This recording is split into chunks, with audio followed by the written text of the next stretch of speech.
Welcome to episode 6 of the Life Play podcast. I'm your host, founder, and CEO of the Life Play, Tyler Seward. Today we have an amazing podcast for you all. Our guest today is very accomplished in the field of mental health counseling. She has her PhD degree in counselor education, school counseling, and guidance services from Capella University. She is an amazing assistant professor at Beda University, a licensed mental health counselor and qualified supervisor. She even has her own private practice called Rose Counseling. Her name is Dr. Beda Bjorn. Welcome, Dr. B. Thank you so much for taking time out of your busy day to be here. Thank you, Tyler. Thank you for having me. My pleasure. It's good to be here. My pleasure. Yes. So how we usually start with our guests, we love to learn about their background, where they're from, and just get a full conceptualization of our guests. So where are you from originally? What is your ethnicity? Tell us a little bit about that. Thank you, Tyler. I love the word conceptualization, so we're starting in a great note there. I'm originally from Caracas, Venezuela. I came to the U.S. when I was 6 years old, and I basically would say the U.S. is my adopted home at this point. My parents, so my biological father is originally Honduran, so I have a little bit of the mix. But I'm grateful to say that I was brought up in a beautiful blended family, and it's amazing to not only have a blended family, but also to be able to experience different elements in life from a personal point of view and a professional point of view. Absolutely. And what part of the U.S. did you grow up in? Oh, a little bit all over. So Okay. Thanks for asking. So we first started in California. So I would say I started my foundation there, my early ages. And then for middle school years, we went to Puerto Rico. So my dad's an OBGYN, and because of his residency and schooling, we had to move a little bit all over.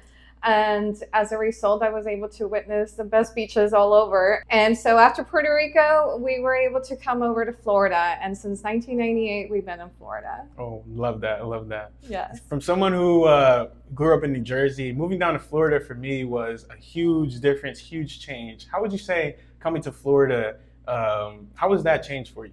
I agree. I'd like to hear what kind of change you noticed. For me, it was definitely getting to understand a different perspective of the American culture, the white American culture. It was very different in California. It was a lot more multicultural. And in Puerto Rico, obviously, it was more in the island vibe, a lot of multiculturalism as well. And then coming to Florida is more multicultural, more in the south of the state, but a little bit more north of the state does change. When it comes to the cultural component, it's a bit more, I would say, binary and the black and white. Definitely. And that's the same realization that I had when I came down here originally probably 4 years ago now. Coming from New Jersey, most people are traditionally either white, black, like Italian, Puerto Ricans, Right. African Americans. But then coming down here, there's lots of Cubans, Jamaicans, Haitians. There's lots of different cultures that I'll say growing up I wasn't exposed to. So all of that was completely new for me, and I love the culture. I love Yes. everything about the different types of people. Because the people here are definitely very in tune with their culture. Yes. Yes, I'll say growing up in New Jersey, yes, there was culture, but I would say more of like a traditional American culture. Makes sense. Whereas here, it's much different. But every single group, every single place you go to has their own special parts about them, and I've grown to love South Florida because of that. I'm glad to hear. I think it's a little bit of, we love where we're at, but we're going to bring a little bit of us with that. Definitely. And I think it's where I thrive. Mm-hmm. I want to be able to accept everything that we can enjoy with. Definitely.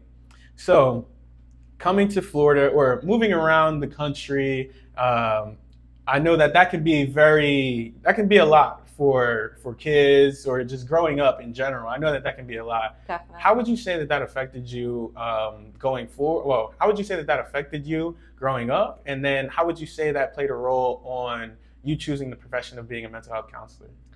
Good question. I would say the acculturation experience can be a unique one. I think every family, every person, every individual who takes the decision to say, I'm going to move places is a personal decision. But for us, it was a professional one. And I would say it affected me in the way that I always wanted to be back with my family, my grandparents, always wanted to be in Venezuela and hang out with them. And so for us, it was a little bit isolated in the sense that we didn't know the rules, we didn't know the structure, we didn't know how people socialize for a bit. So that piece was something to adjust to. Obviously, the language barrier was a big component. So English is my second language, even though I'm grateful to say that I learned it as a young kid, and that didn't affect me as much with the accent, even though I still realized that the processing component, it's still a little different from a monolingual native speaker, which is normal, I would say. But honestly, what I would take from my story in that is the resiliency factor.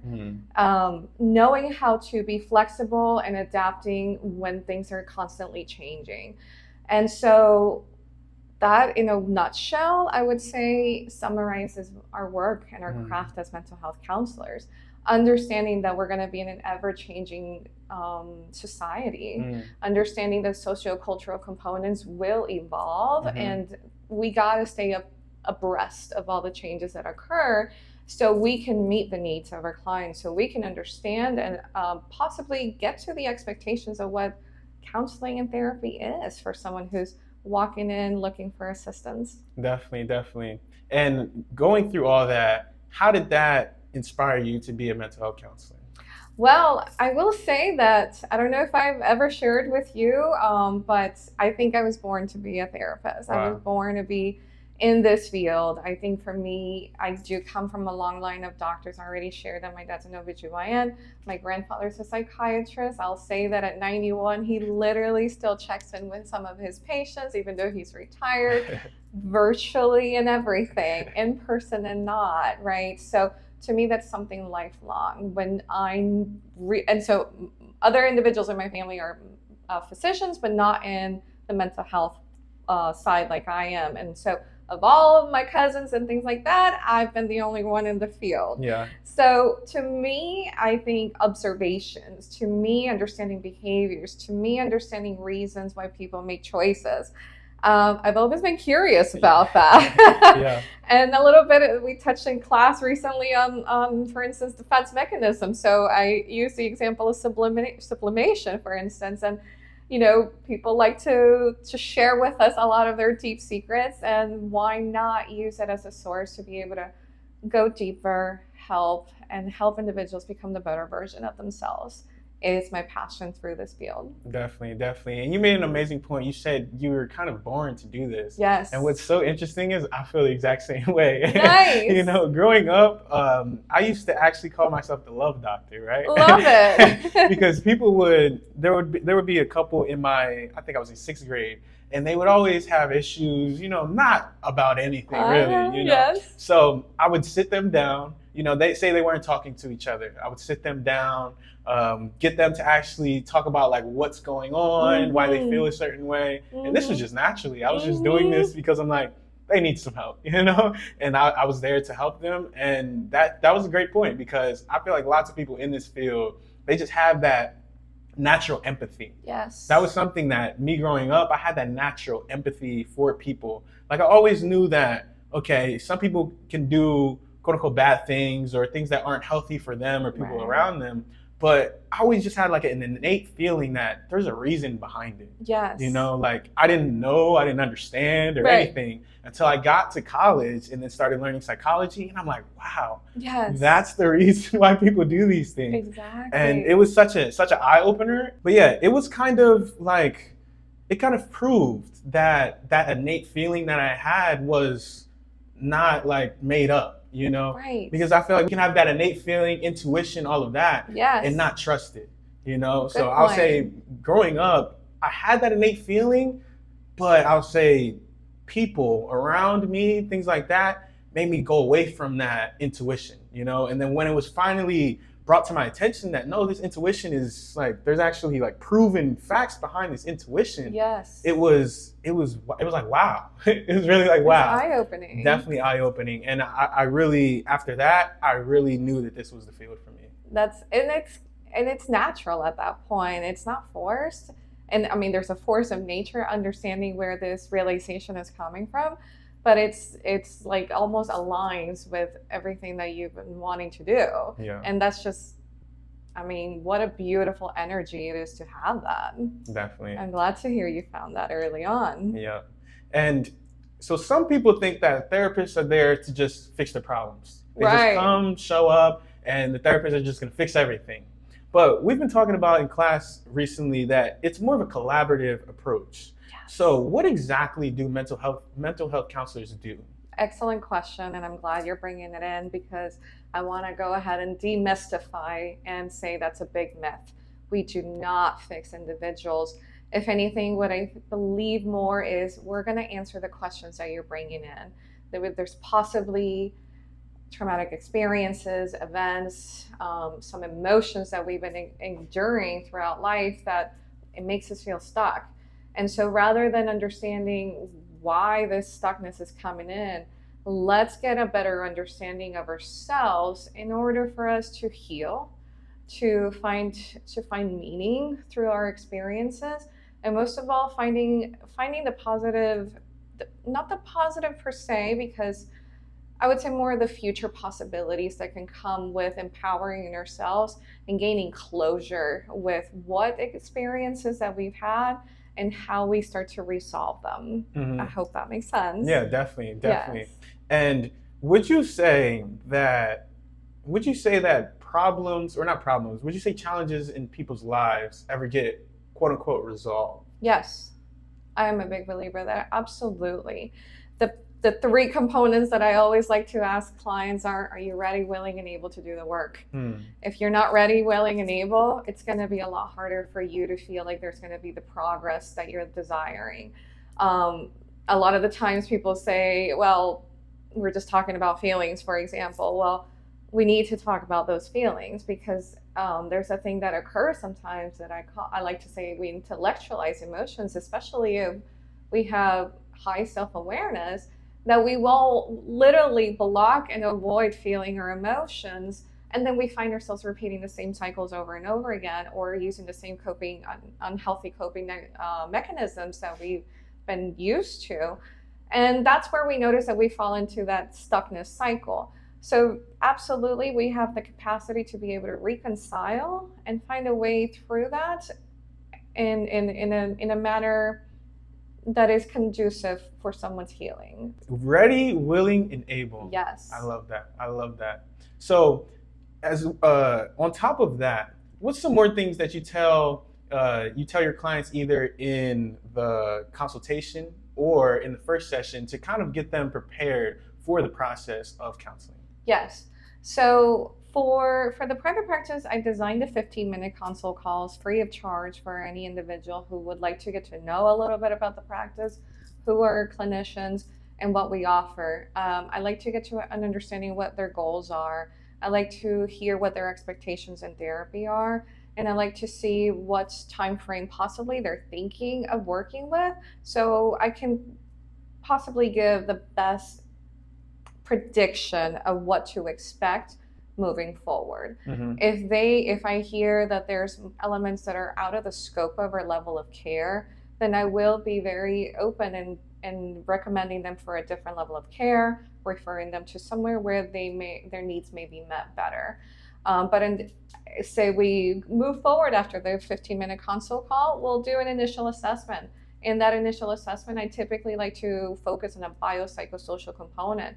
So that's an overall comprehensive outlook of the individual and getting a full understanding of the historical components and how the presenting concerns are tied to anything that has occurred in the person's life in the past, and see where possible patterns and trends have occurred, so we can start nailing it down and start possibly breaking those cycles. Definitely. The biopsychosocial, yes, that right there. I remember when we first talked about it, it was not surprising to me, but hearing that all together was unusual for me. Yeah. I know that obviously biological factors like our genes, our genetics play a factor in mental health conditions, different things like that, as well as our environment that we grow up in it. But I never really thought of it in that context of biopsychosocial, just exactly like that, right? So could you go more into detail about that? Sure. So we got to get a close look as to, yes, the biology, as I mentioned earlier this week in class.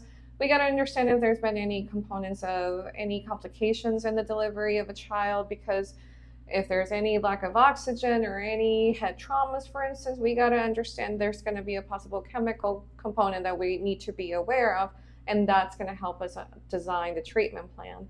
In additional to that, we got to also understand if there's any psychological, pathological components that we need to be aware about if they worked in other places before for mental health treatments, so we can also know the prognosis of an individual and their likelihood of overcoming some of the areas that they're bringing to us.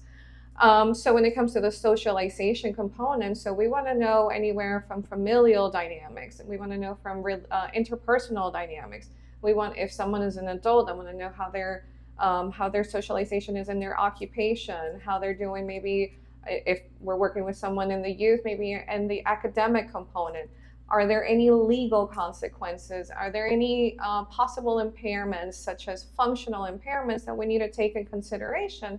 For instance, the activities of daily living. If someone is not able to take care of their basic needs, I am not going to have them do therapy. They need to understand that sometimes we need to take care of important basic components in order for some of that to translate into the overall wellness. Mm-hmm. And that reminds me of Maslow's hierarchy of needs. Correct. For those that don't know what Maslow's hierarchy of needs, it's kind of the needs that us as human beings need to kind of go to the next stage of life. The bottom stage is a secure home, food, things like that, and then it goes up from there. So if that part right there is not taken care of, that is definitely the most important part. So definitely should focus on that part first, and focus on that part first. Absolutely. Good point. I agree.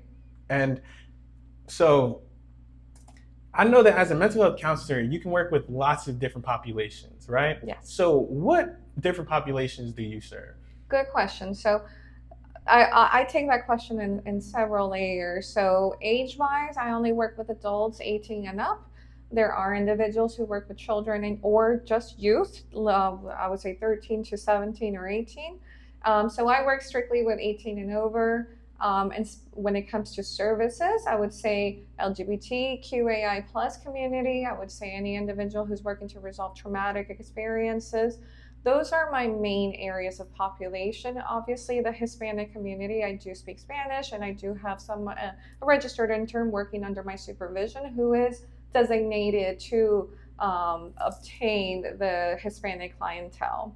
For sure. So, yeah. For sure. Mm-hmm. And I know that when you probably worked under someone else's group practice, I know that you were most likely given lots of different types of clients, right? Yeah. So how important is cultural competency and the ability to learn anyone's frame of mind as a therapist? Excellent question. So I would say the beginning stages of my clinical experiences was at community mental health agency, and making sure that we have the necessary cultural competency structures and frameworks is critical. Mm-hmm. Because whether even if someone is white, we got to understand that even their culture, I'm not expecting someone from the Northeast is going to be the same from Northwest. So culturally speaking there, we got to make sure that we're taking the time to address what are those cultural values, what is important to them, any faith-related affiliations that they may have, because all of that intertwines in someone's protective factors as to how that individual will be able to overcome challenges. And so understanding some elements of systemic oppression. So if we don't understand from our side as a professional that there are some limitations and there are barriers out there, then we're in a way having what's, I would say, toxic positivity. We're not necessarily being realistic about the help that we're providing. And so we really got to become familiar with community resources. We got to understand what is accessible to our clients so we can set them up for success and not accidentally for failure. Definitely, definitely. And that was so interesting when we first started talking about that in class, the cultural, having cultural competency for lots of different cultures, you know? Yeah. And that's something that, to be honest, I didn't even really think about because I'll say as a therapist, you have like this idea of a group of people that you want to work with, you know, but Yes. that's not always the case. You Yes. know, just because this person doesn't look like me, or let me go back, right? Yeah. I know lots of people think that okay, this counselor doesn't look like me. This counselor doesn't have the same culture as me. They can't help me, Right. you know. And that kind of opened up my eye that no, I want to be that therapist. That okay, we may not have the same culture. Yes. We may not look the same. Yes. We may not be the same gender. That's Yes. okay. I can still help you, you know. And that's the part that I'm working on. That's the part I'm learning in school right now. And Good. I just can't wait to learn more because I know like how important that factor is. And I'll say even me growing up, I feel like I was always one that could adapt to different cultures, adapt to different people just naturally. I actually wrote my college essay about that. Good. Yeah. So it's very interesting and it's something that I'm really looking forward to learning more about and getting better at. Beautiful, my dear. I mean, that intention already, having that awareness and that curiosity with that awareness is already helping you go in the right direction of what it means to create that space for someone. And I will say one of the main questions that I'd like to do in those initial sessions is, how does it feel to have a therapist that may have a different race or cultural identity than you? Or if it's gender, how does it feel to be working with a woman? If I have a male or someone who identifies as a male in front of me, I definitely want to make sure that I'm addressing those components right then and there. And to be honest, I've had like responses where they're like, I'm glad that you're asking. I never even thought about that, and I appreciate you taking the time to broach those topics. And that's exactly what we do. I want people to know that while I'm an expert in my field, I'm not an expert in their life or their race or culture or religion, but I definitely want you to teach me in a way that doesn't feel pressured for you to teach me, but if it's going to help me to understand the ways that it's going to take the treatment to the next level, I definitely would love to learn from my client in those elements. Examples that I can give is, you asking me about populations, I originally was like full force, I'm going to help women. And coming into this level of private practice, I never realized I was helping a lot more guys than I ever expected.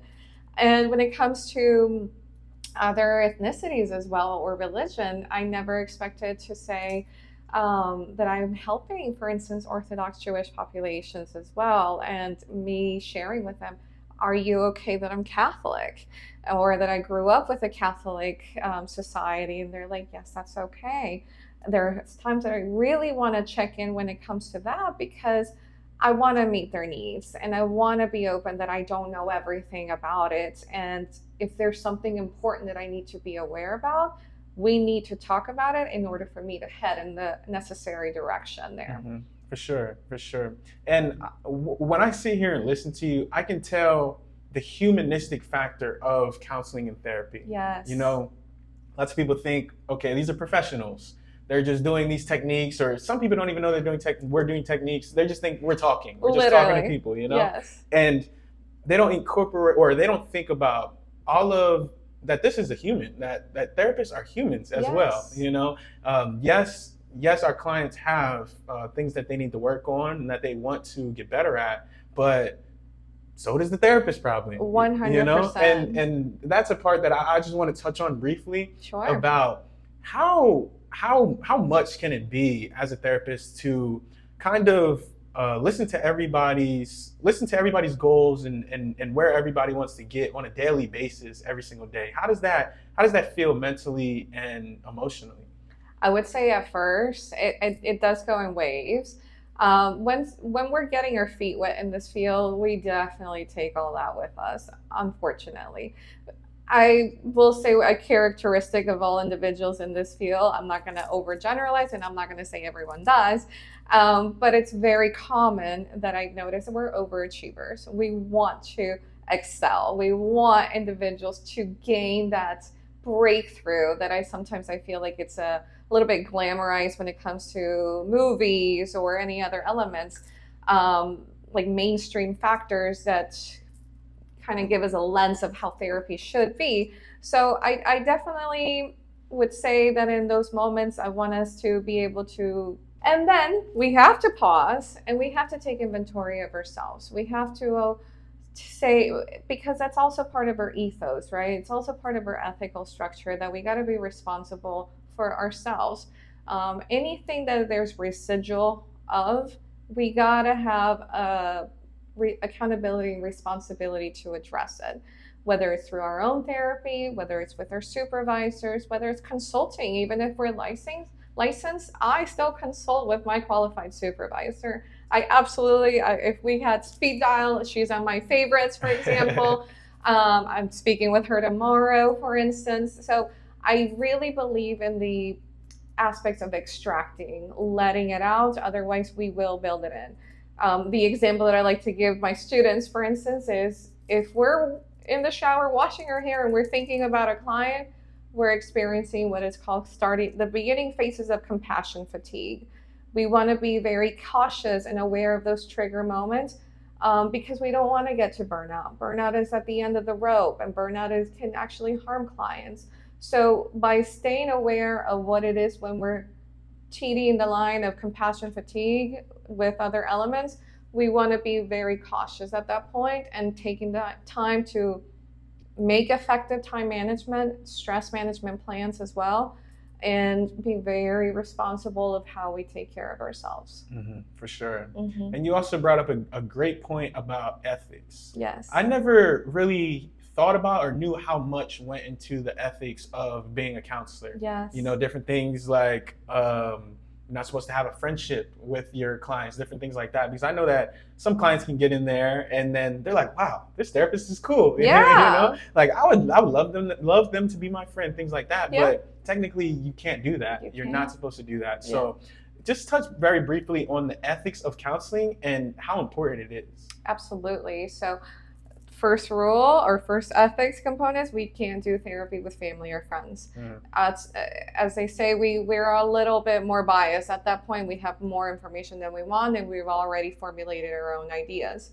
But when it comes to the ethical foundation of what therapists do, autonomy, beneficence, and making sure that the individuals are heading in the direction of the best, the best healthy outcomes that they're looking for, that it tends to be the overarching element of our ethics.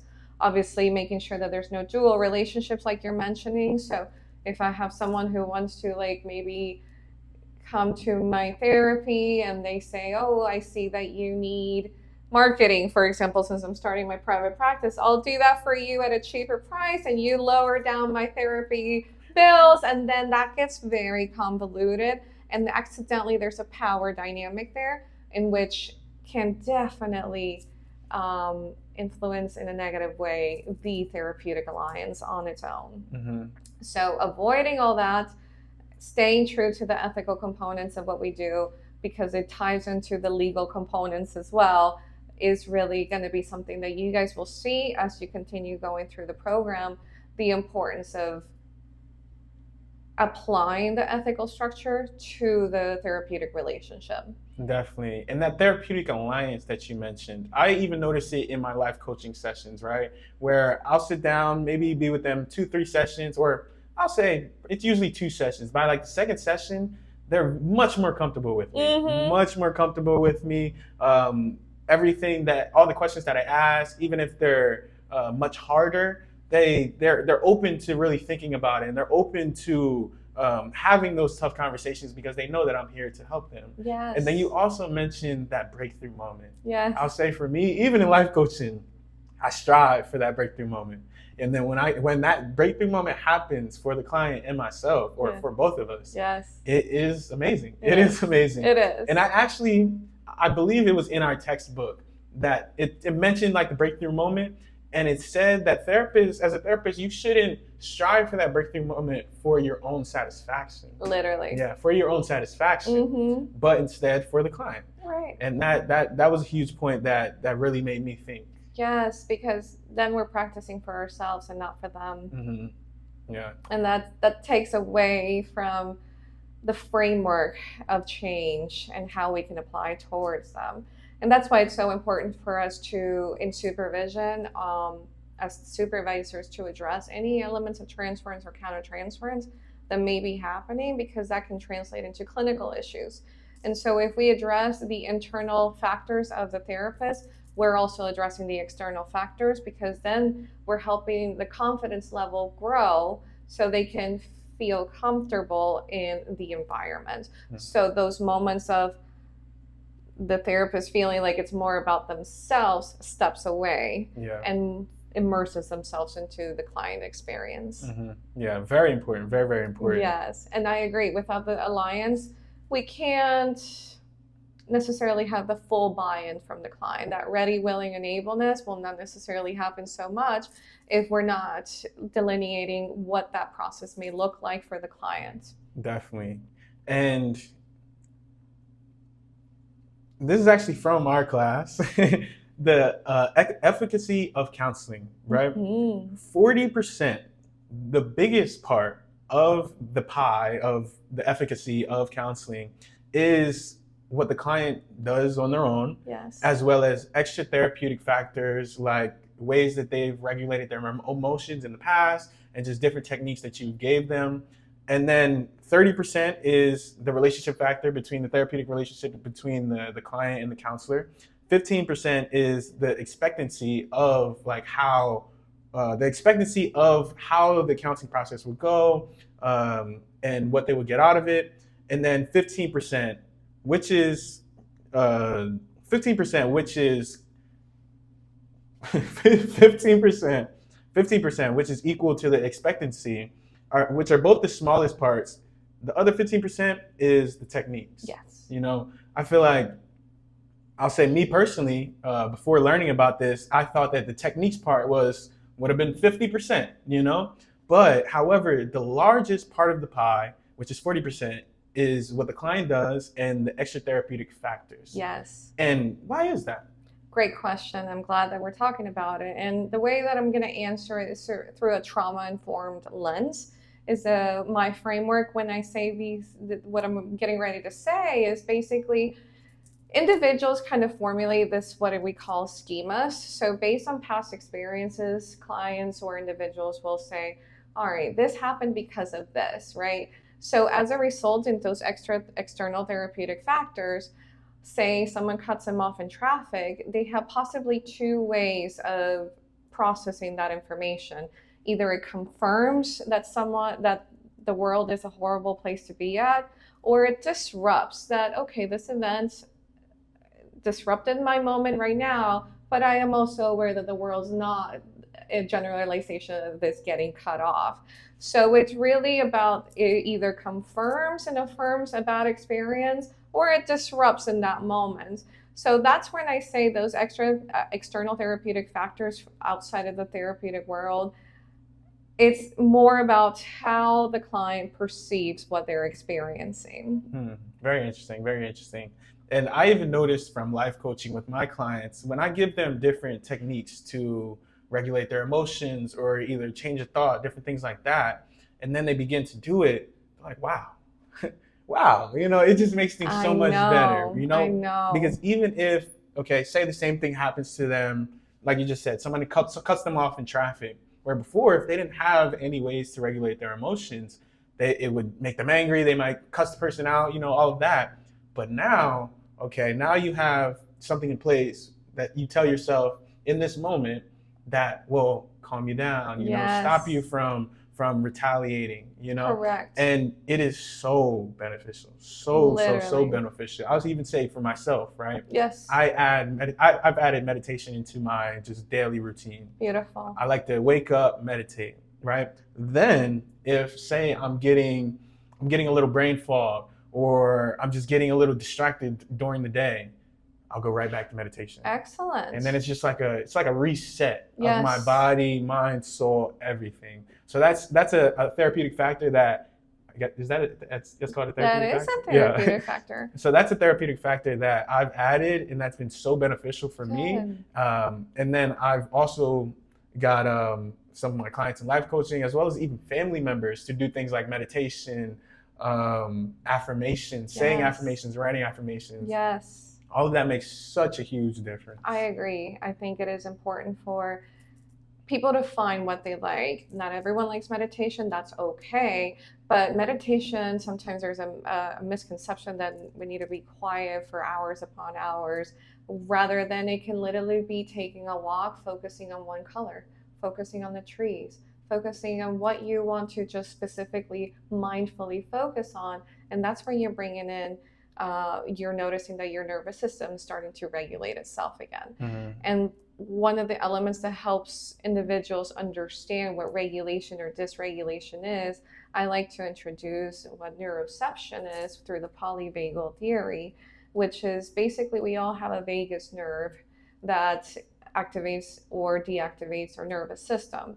So if we learn what fight, flight, freeze, or fawn is, and we start to apply it to our day-to-day elements of when your heart is beating fast, take inventory of what's going on, that we do have the power to take a top-down regulation experience with these tools to self-soothe, or we can have an upward experience of activating our system. So if someone is feeling a little bit more depressed, then we can activate the nervous system in a positive way so they can feel regulated and more balanced as well. So absolutely, giving that empowerment to our clients, I think it's one of the biggest components in therapy. So they can feel that realistically problems and challenges will be coming in the future, but it's how and what tools they can resort to that they know that they can apply to themselves based on the work that they've done. Mm-hmm. And for the viewers out there, what are some other ways that they can calm their nervous system? Well, I love soothing techniques, anywhere from the bilateral stimulation. So basically you tap yourself 3 times here, tap yourself 3 times here. It's more from EMDR techniques. You breathe in, say an affirmation, and I like to do with about 3 rounds of it. And there are some bilateral stimulation music on YouTube as well that you can coordinate with the tapping as well, and it really works very well. I'm also a big believer in the 4-7-8 breathing technique. So you inhale for 4 seconds, you hold it for 7 seconds, and then you exhale for 8 seconds for a period of 4 cycles. And that literally has helped individuals to even get off blood pressure medication. I'm not a physician, so I'm not telling people to get off medications. If you need it, you have to take it. But there are sometimes psychosomatic components that we can find ways to regulate through the psychological pieces. Mm-hmm. And to continue regulating the nervous system, I would say the biggest caveat is practice. Definitely. And 80% of clients have long-term benefits from counseling. Yes. When I heard that, I was like, wow. Wow. We're in a good field. Yeah, that is very, very good, very amazing stat. And do you have any more information on that stat and the research behind that? Not at the top of my head, no. Okay. But that definitely was an eye opener, and a fact that I will continue to say over and over again, because I feel like lots of people think, okay, I go to therapy, I just talk to a counselor, it's not gonna help. Right. That is a huge thought behind why people don't go to therapy. Why would you say that is?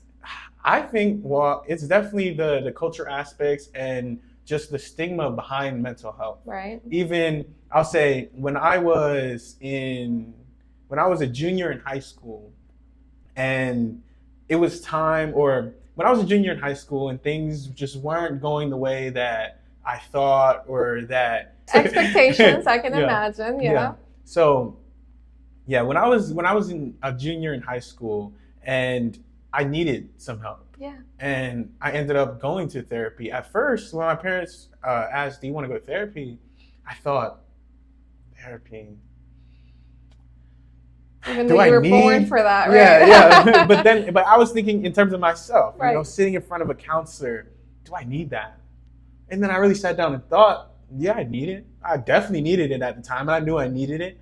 But then there was still just like a stigma, like just a negative stigma behind mental health that I couldn't get past, and I didn't even know where it was coming from. Yeah. Until I was just like, forget it. Like, I need it. I need it. Like, I actually need it. And that was probably one of the best decisions I ever made in my life. Well, thank you for sharing that, Tyler, because I think if I can translate what you're saying is you confronted your fear. You confronted what possible stigma, like you said, and shame that comes with that. And by you confronting that was an intervention on its own.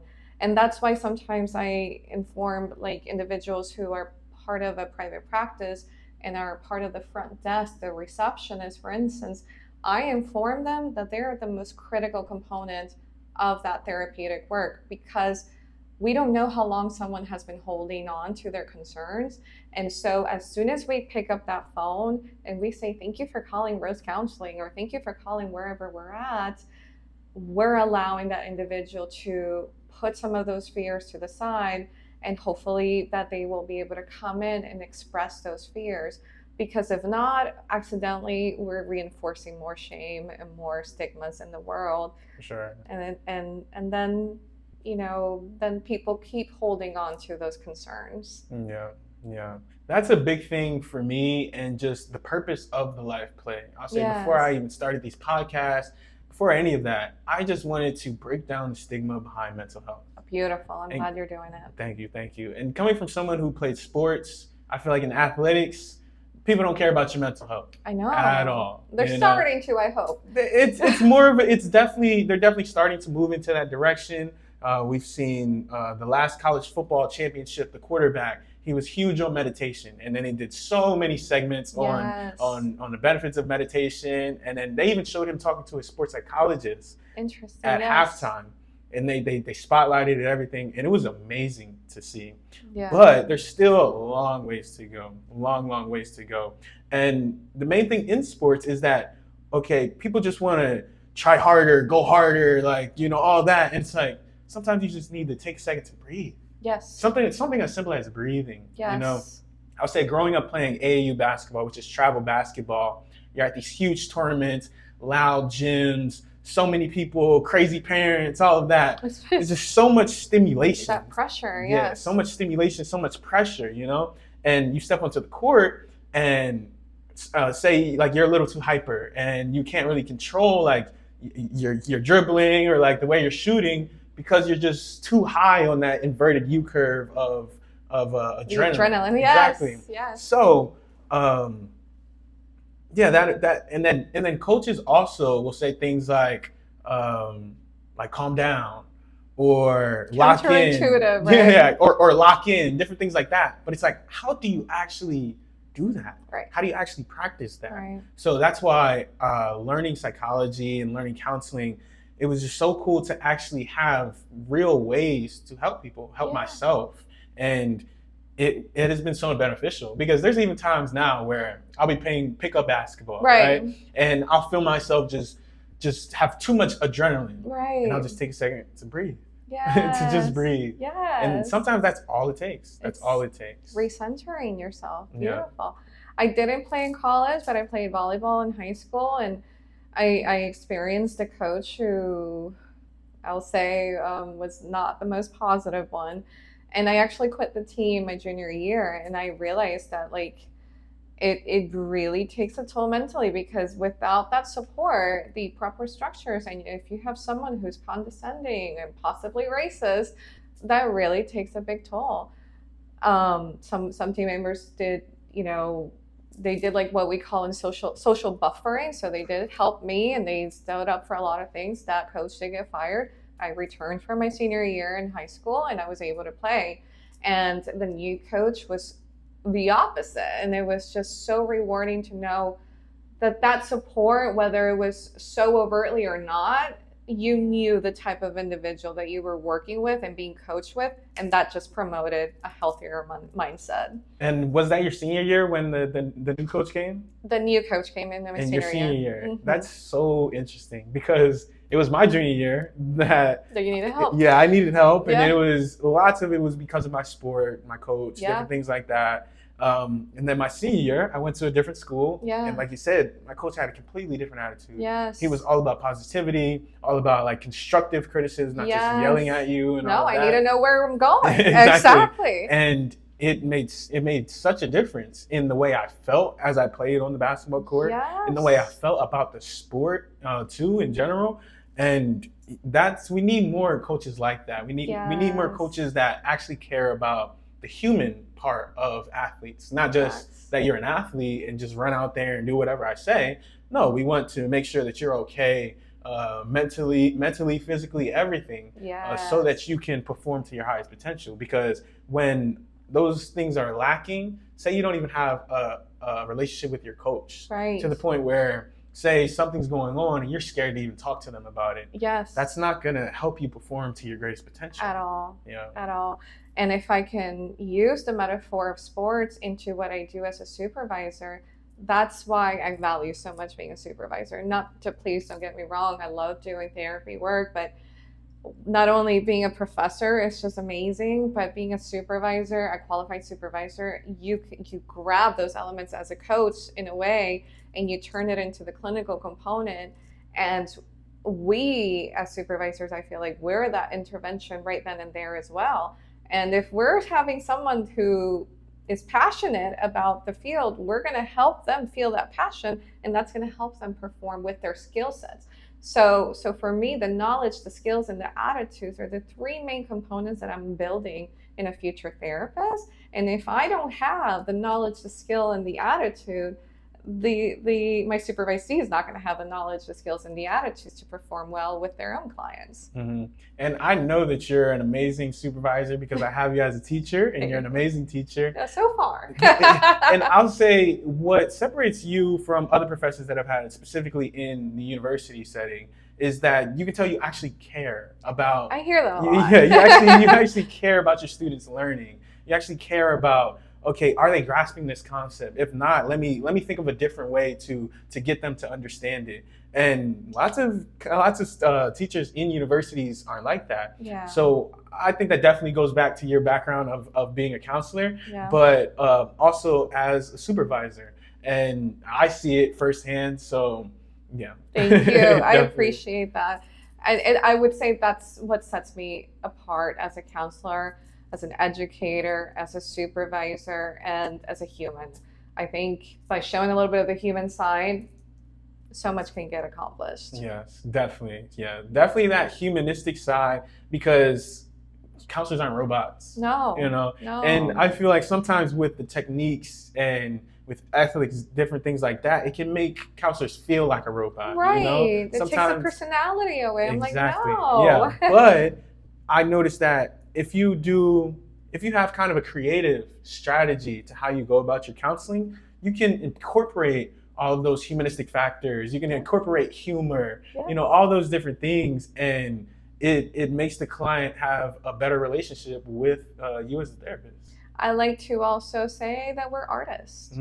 We work with a blank canvas.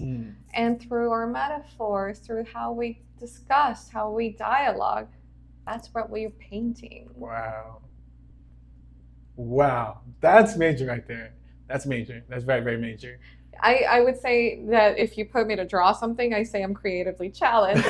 But then I'm like, wait, let's step away from that rigidness thinking, because we start to design and develop someone's future through our words. And how beautiful it is when you see the final product. Yeah, definitely a beautiful thing. It's definitely a beautiful thing.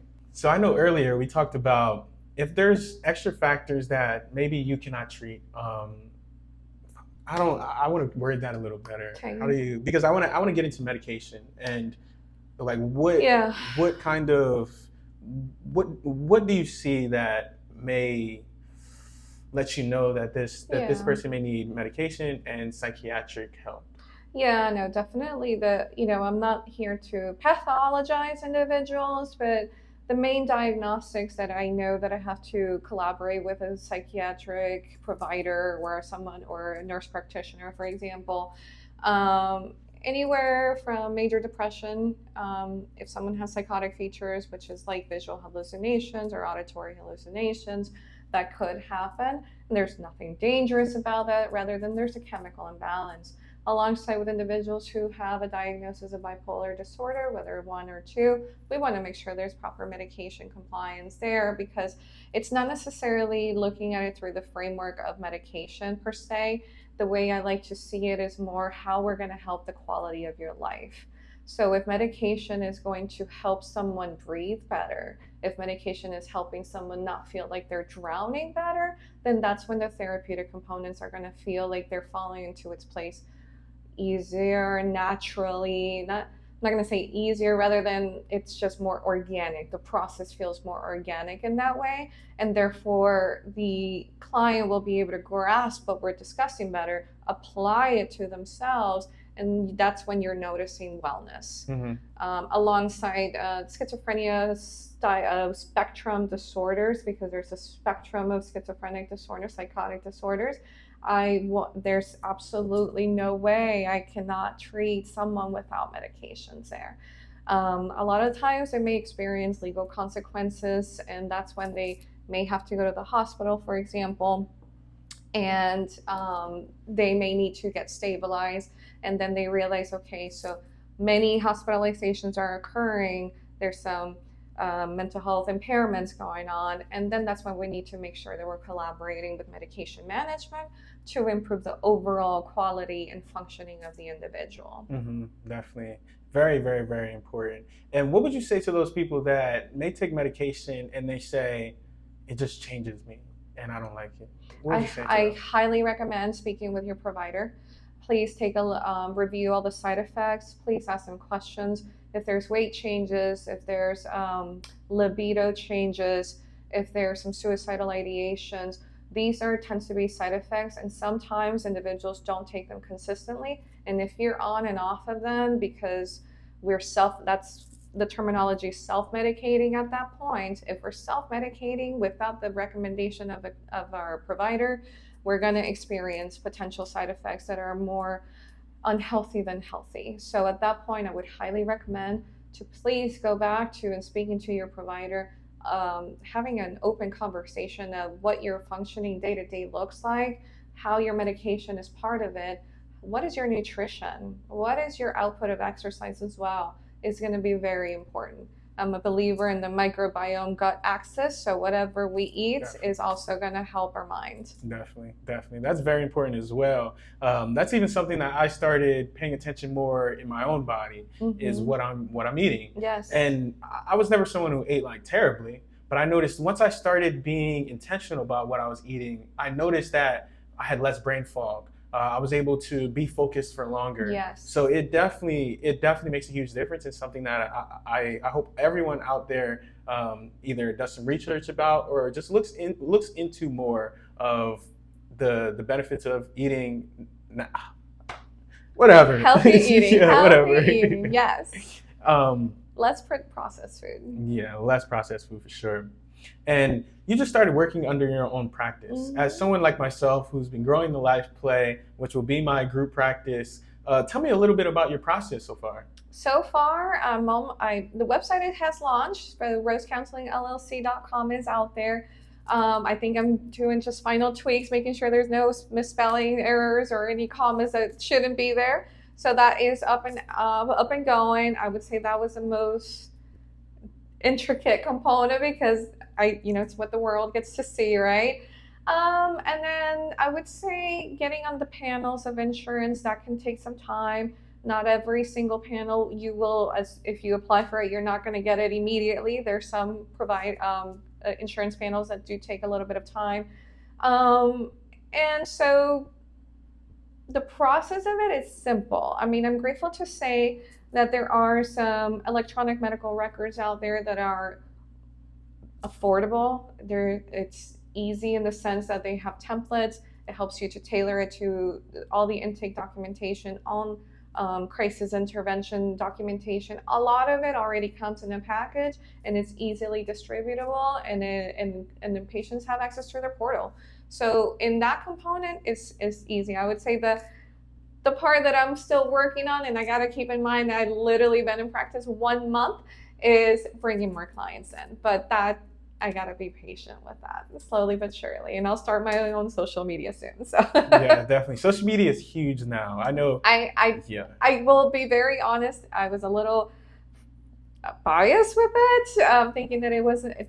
I'm not gonna be taken seriously is really my fear, but I gotta confront the fear, put it to the side, still be professional with it, and with my good intentions with it. Yeah. I feel like, especially if you make your own page, one for your practice, Yes. or even like your own page for yourself Yes, as a counselor. separate. Exactly. Yeah, it would be perfect, and Yeah. people would see you. You would have Dr. B in the title and everything, and yeah, people would take you serious for sure. Especially after this podcast, people are gonna definitely take you serious. Thank you for validating that. And for those that are looking to schedule an appointment with you as a counselor, yes, what insurances do you take? So right now I'm in network with Aetna, Cigna, and starting mid-October we'll be with Florida Blue. Okay, yes. Perfect. Yes, and we do have cash payment as well. Okay, yes. Nice. If anyone wants to obtain services, we do offer virtual as well throughout the state of Florida, or in person in downtown Hollywood. Mm-hmm. Virtual counseling is huge now. Yes. Huge. And I'll say I probably want the Life Play to be all virtual counseling, because it just makes the most sense. I feel like there's lots of people who they may work all day and they just don't have a lot of time. Yeah. You know, where say they would have to drive somewhere and meet a counselor, maybe have to wait in the waiting room and things like that. It's just a lot of time that I feel like lots of people don't have. So the online aspect just makes it so much easier for people to just log in, see their counselor. And I'll say, from someone who's done online counseling myself, I enjoy it. Yeah. I don't feel like, I still feel that human connection, even though we're not there. Yeah. Because I'm talking about my problems or just things that I'm dealing with. I feel like we're still locked in. Yes. You know, no, definitely. Absolutely. I do think there's some little elements and techniques that will make the connection feel easier or just more natural and organic, like I mentioned earlier. I'm not trying to challenge you there, but I am noticing that more people want to come back into in-person experience as well. And that's probably why I went ahead. I'm like, you know what, let me get my little space. And little bit by little, we'll get more people in, but it's nice to have my little space as well, where you go and you have an office full of opportunities. Definitely, I love that. And last but not least, what is your favorite part about being a counselor, and what sets you apart from other counselors? Well, I'm setting up myself apart. I would say it's just my compassionate nature that I do with my healthy intentions of helping everyone to get to the best version of themselves, really. And what I love about being a counselor, oh my goodness, I would say I just love to see people bring realizations when something clicks. I'm not even saying like whether we finish the treatment or not. Seeing when someone clicks into something and their meaning and a realization that's just valuable for them, I think that's what I love what I do. Mm-hmm. So thank you so much for being here today, having an amazing conversation. I enjoyed it so much. I know that the viewers did. They learned so much. I learned so much, and I feel like I continue to learn so much every single time I speak with you. Once again, if you guys want counseling, Dr. Beda Bjorn at Rose Counseling. I'll have the link in the bio. You can click on that, get counseling. And she will be more than happy to help you guys live happier and healthier lives. If you guys need life coaching for the future in terms of your plans and all of that, you can come to me at the Life Play. The link will be down below as well. Thank you for tuning in to the 6th episode of the Life Play podcast, and we hope to see you all again. Thank you for joining us.